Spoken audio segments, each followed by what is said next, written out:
for joining us for this media avail. We'll have the Mayor deliver a few brief remarks, and then we also have Interim City Manager Adam Laughlin and Deputy City Manager Stephanie McCabe here to also answer questions. And a big thank you to our interpreters for the day, Kevin Kolb and Diane Deadronde. So over to you, Mr. Mayor. Well, thanks very much. We've been talking about role clarity and structures and governance for a long time in economic development, and I'm pleased to report that this morning Council has unanimously agreed to move forward with the creation of a new innovation entity for our city, thereby clarifying roles and swim lanes for different aspects of economic development, specifically the work of Edmonton Global, the Alberta Industrial Heartland Association, Edmonton Tourism, and of course the City of Edmonton within all that. And so we have listened to the innovation and broader business community as well as all of the stakeholders involved. Got very, very rich feedback in. And Council, I think, is confident that these changes will result in better outcomes for business and for investment and for innovation in our city. And so we're excited to move past now, looking in the rearview mirror and navel-gazing about how best to do this and move forward with building a resilient innovation system here in Edmonton.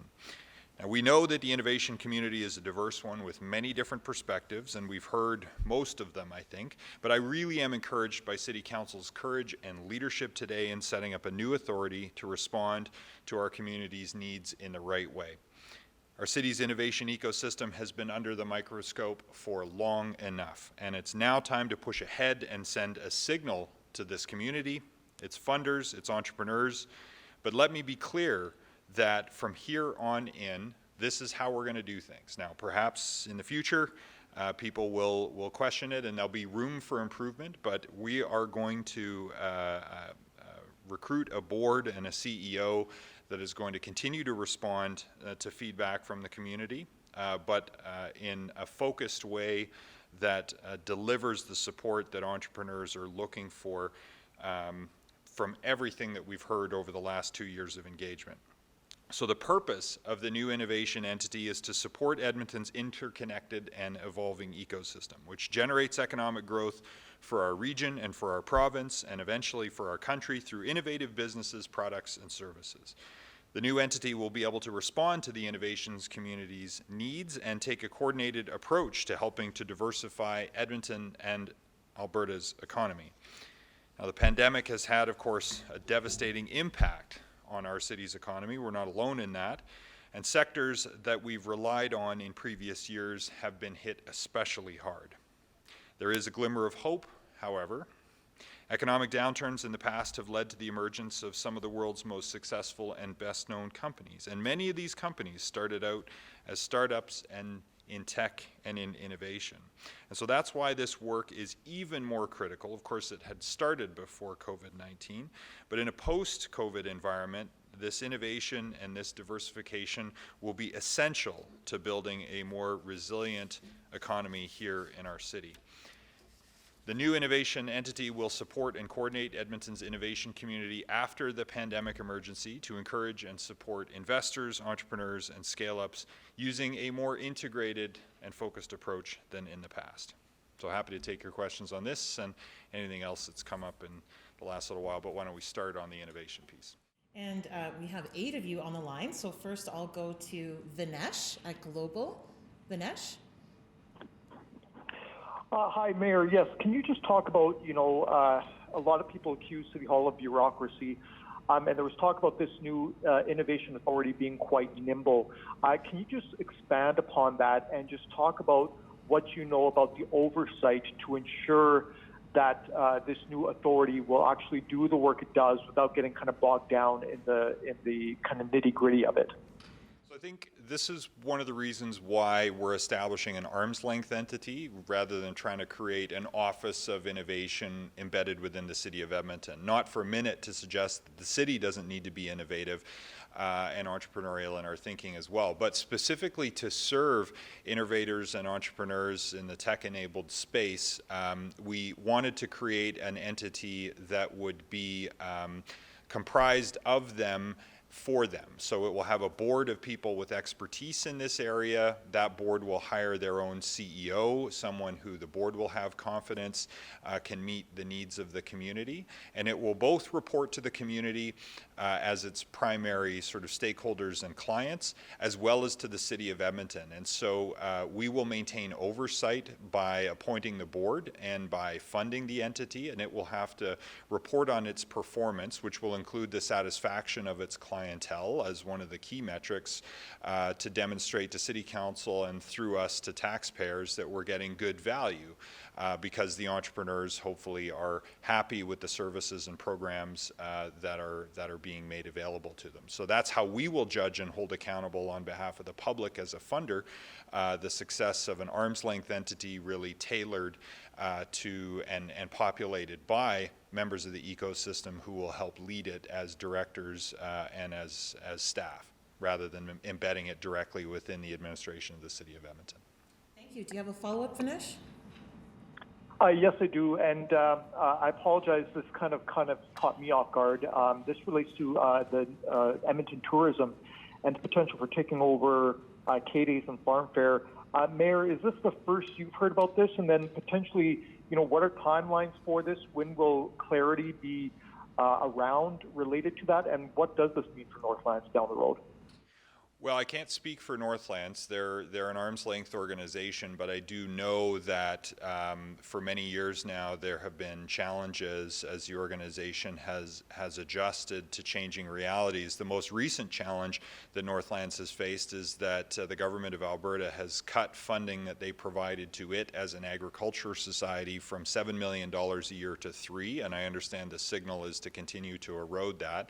I will flag that those same kinds of cuts have not come to the Calgary Stampede organization, and that is problematic in its own right for a number of political reasons. However, if the reality is Northlands has less dollars to work with to support particularly its agricultural programming and farm fair, which is part of how our community and the agricultural base of Northern Alberta interfaces with the world, then that's something that we don't want to lose.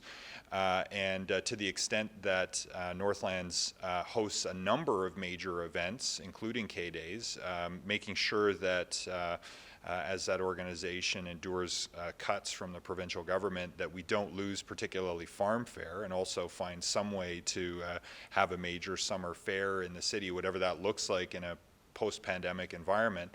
And so I think it's timely that that Northlands is willing to work with the City of Edmonton on coming together. And for a long time, people have suggested that the tourism and conventions and a lot of the Northlands major events businesses made sense to look at opportunities for consolidation and efficiency and leverage. And so I think Councillor Katarina indicated that he would bring forward a motion on that this afternoon, and I saw a lot of nodding heads and openness to that. So it's an old discussion, but it's been brought to light partly by pandemic, significantly by asymmetrical cuts versus Calgary Stampede, and also just because of the structural challenges Northlands has been dealing with for a long time.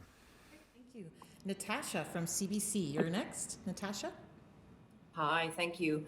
I'm curious about the essentially 5.3 million that is going to be repurposed for a program to provide support for Edmonton businesses.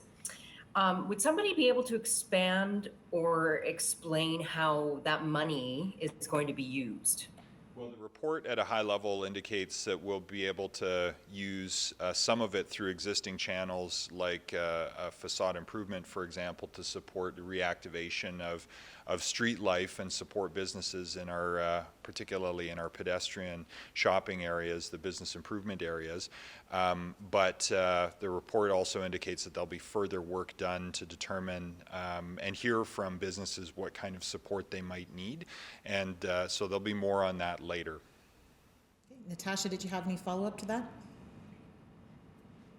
Yes, thanks. Well, it's a separate question then. It sounds as though that needs some sorting out. But in terms of the board then, it was mentioned that it would be a board of experts. Could you elaborate on what the city would be looking for in choosing the board and how they would go about it? Sure. So attachment 6 of the report today has a 3-page sort of draft search profile for what we'd be looking for. And I think, we want a board like for any other organization that has all of the competencies you'd need for leadership and governance, financial awareness, some experience with governing not-for-profit organizations like this, but then also, that's sort of the table stakes for all governance. But then in particular, I think we're looking for people with lived experience having started a company or starting a company right now, and working in the technology space, and then also some openness to working with folks who have this kind of expertise, who are perhaps expat Edmontonians who bring networks to the table. Perhaps they're from here and they're doing business somewhere else right now, or perhaps they've come from here, gone somewhere else, and then come back. So I think we'd be looking for some of that connectivity to particularly global capital networks around startup and scale-up financing. So a composite of expertise across the technology and innovation space to populate the board of directors, whose most important first role, besides a bunch of general setup, will be hiring a CEO who can implement council and the board and the community's vision to build an organization to really serve entrepreneurs as effectively as possible. Thank you. And next we're going to Dustin Cook from the Edmonton Journal. Dustin, go ahead. Hi, thank you very much. My question's probably for Stephanie, but happy to get the mayor's comments as well. I'm wondering how the Innovate Edmonton branch of EEDC is currently being impacted by this turbulence, specifically the companies under Startup Edmonton. How are they being guided through this change? Well, Startup Edmonton will continue to offer programs, and it will pass over to the new innovation entity as soon as it can. And so we want seamless experience for the companies who are working there now. And then it will fall to the new entity if it wants to make, if its board and CEO want to make adjustments to that program, listening to the needs of the system and its clients. But for the time being, it remains an important program that will continue to be offered in the interim. We don't want to drop that. As to the brand, all of that will evolve over time as the new entity establishes. But I think my expectation would be that the brand clearly communicates our city's aspiration to be a player in the innovation space in this country and beyond. Do you have any follow-up? On the technical, no. Any follow-up to that, Dustin? Yeah, I'm wondering how the new proposed innovation entity will curb the concerns that were coming up under the Innovate Edmonton branch of EEDC from companies who didn't feel heard. How is this going to rectify that? I think to companies that had constructive feedback or less constructive feedback about economic development programs in the tech and innovation space specifically, I think this is one of the reasons why we're establishing a new entity, is to respond to some of those concerns and the constructive suggestions about how to build an organization that will be more nimble and responsive to the kinds of programming needs that the space has, and can evolve as those needs change in a more nimble and responsive way than the composite or conglomerate economic development entity was able to. And so this, the formation of the new entity is very much in response to calls for support from the community, and people have engaged richly through the various public engagement exercises, and I think it would be one of Council's clear expectations that the community continue to be engaged, and it won't be unanimous, but of course it never is, but that there will be healthy debate will be encouraged and will inform the board and inform management of the new entity on the relevance and need to adjust and evolve its programming based on what the clients are saying themselves. Okay, thank you. And next we'll go to Mac Mail from Taproot Edmonton. Mac? Thank you. My question is about the budget. So I understand that Council approved $5 million a year to fund the new innovation entity. starting in 2021. And my understanding also is the operating budget for Innovate Edmonton currently at EDC was about 5 million, but only 3.8 of that came from the city. So is it accurate that essentially council has approved a $1.2 million increase for innovation? And if so, what is that envisioned to be used for? Yeah, that's about what it nets out to, and part of I'll get Stephanie to supplement in a minute, but there are some losses of efficiency when you break apart a conglomerate entity, because it needs to establish some of its own overheads to operate, but also there is a need to expand programming in a number of these areas. And so it does represent an increase in investment in this area by the city overall, in order to make sure that the new entity has what it needs to be able to be successful, both as a standalone, but also to be able to deliver programming. And as to the opportunity to establish a venture capital fund or something over and above this, that's something that council will evaluate down the road if the entity makes a proposal to increase funding for that or for anything else. So clearly we're seeing an uptick in investment in this area, which is also offset partly by some other efficiencies that we'll gain along the way by really focusing and reducing duplication in some of the other areas of economic development now that we've established greater role clarity with the city and Edmonton Global in particular. So there's some puts and some takes there in terms of costs of setting up a new organization, but some of the other efficiencies will more than offset it and allow us to make sure that it's properly resourced to respond to the needs of the community. Okay, do you have any follow-ups to that, Mac? Just a very quick one. It may be too soon to say, but any sense of how the transition of the Edmonton Research Park to the city will affect the budgets? So that's more of an asset transaction than an operating budget transaction, just in terms of how the lands will be held and how the landlord tenancy arrangements will be administered. Much of some of the buildings on the park had already come back to the city as part of an asset management strategy. So this, again, it's more on the facilities and real estate side. In terms of the programming and opportunities at the Advanced Technology Center in particular, I asked some questions about that earlier today, and I think we've heard some feedback from entrepreneurs who benefit from the sense of community in there, that I think as a landlord, at minimum, we want to support their success. And if there's an opportunity for the new innovation entity to provide programming that would be relevant for them, I think that's for the new innovation entity to explore with them, with our encouragement as landlord, but again with role clarity about who's doing what in there. So we wouldn't. The budget implications for the city are primarily on the facility and real estate side, which we were picking up anyway.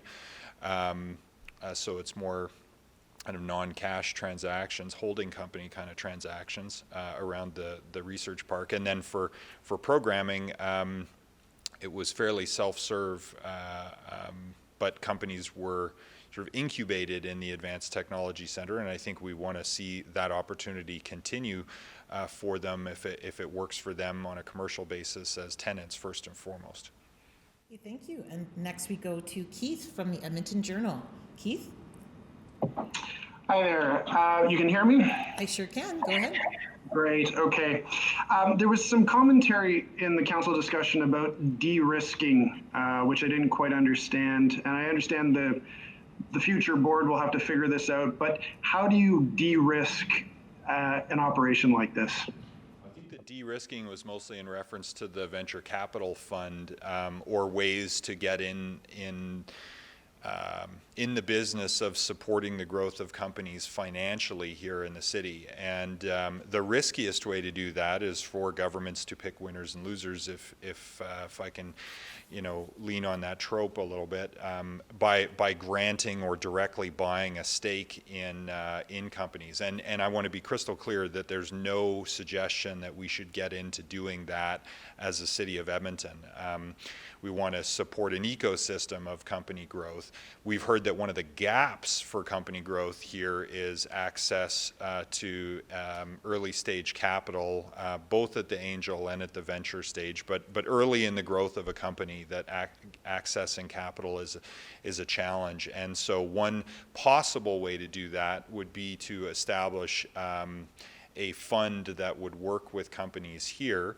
The city could be a participant in that fund, and again, the suggestion for how to de-risk the city's participation would be one of the ways to do that is to require private sector matching. So the city's fund would not go in, and again, this is hypothetical because a fund wasn't proposed today and a fund wasn't approved today, but the de-risking would come by finding a private sector investor who would be leveraging in a city ownership stake as well. And Alberta Enterprise Corporation does this on behalf of the province very successfully and has for a long time. So there are models from nearby that we could look to for this that have that de-risking, because in essence, the public fund doesn't invest unless there's a private sector investor who's vetted it to their satisfaction and their risk tolerance, and then you sort of have the benefit of their scrutiny informing the wisdom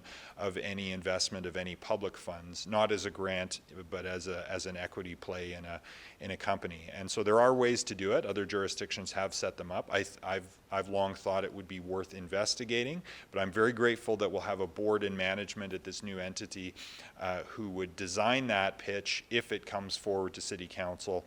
And then Council will weigh all of those options down the road if and when a pitch comes. Okay, thank you. Keith, did you have any follow-up to that? No, that was a good answer. No follow-up, thanks. Okay, thank you. So next we're going to Jeremy Thompson at CTV. Jeremy, go ahead.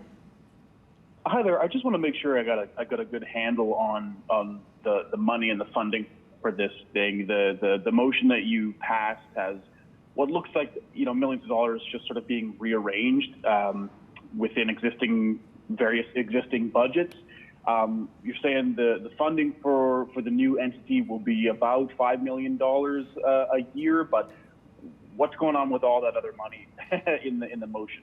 Well, perhaps I could put it this way very clearly, is we are not going to be raising anyone's taxes to start this new entity.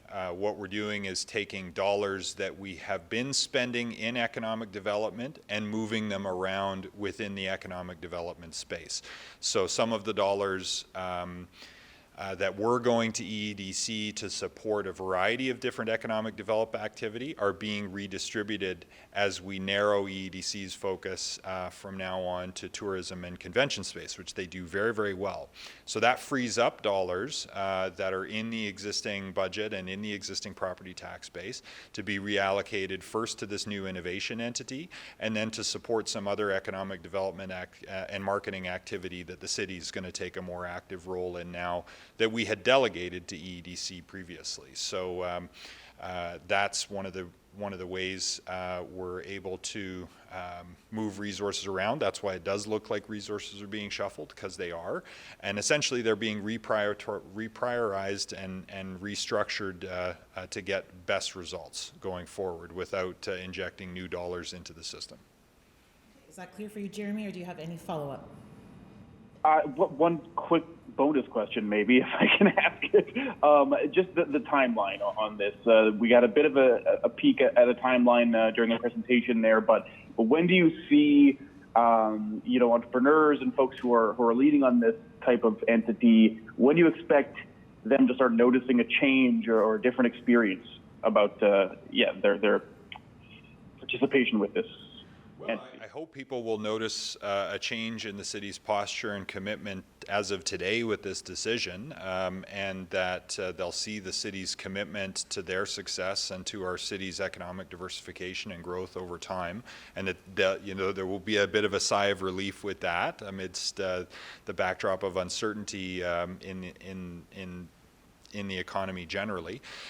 Second, people are going to see the notice to recruit the board go out later this week. So that's tangible action right out of the gate here to begin to pull the 8 directors together who are going to form the inaugural board. As soon as that group is in place, one of their first tasks will be to recruit a CEO who will then begin to build an organization that we want to have up and running later this year to be a part of how we come roaring back from this quarantine and the interruption to business that we've all seen here. So in terms of delivery of programs and services, people will see uninterrupted access to services that matter to them at places like Startup Edmonton while this is happening in the interim. But then programs will start to evolve and update according to the new board and management's leadership later this year and into next year. Thank you. And the final question goes to Scott Johnson, who texted it in, and he is wondering, actually, from something that comes out of last Friday when you said you were going to talk to the Deputy Prime Minister, Freeland. Did anything come out of that phone call, and have we heard any news about funding coming from the federal government according to our asks? So our ongoing conversations with provincial and federal governments have encountered the typical Canadian complexity of constitutional nicety, which is to say, well, whose responsibility are cities? And I would say it is all of our collective responsibility, and that right now Canadians expect mayors, ministers, premiers, and the Prime Minister to all be focused on creating conditions for economic recovery in our country. And that necessarily involves the health of local governments and our big cities in particular, who are still bleeding $400 million a month just on transit alone. And we've made the case, for example, that as things ramp up and people try to go back to work, we're going to have to increase the frequency of transit service in order to support increased labor mobility.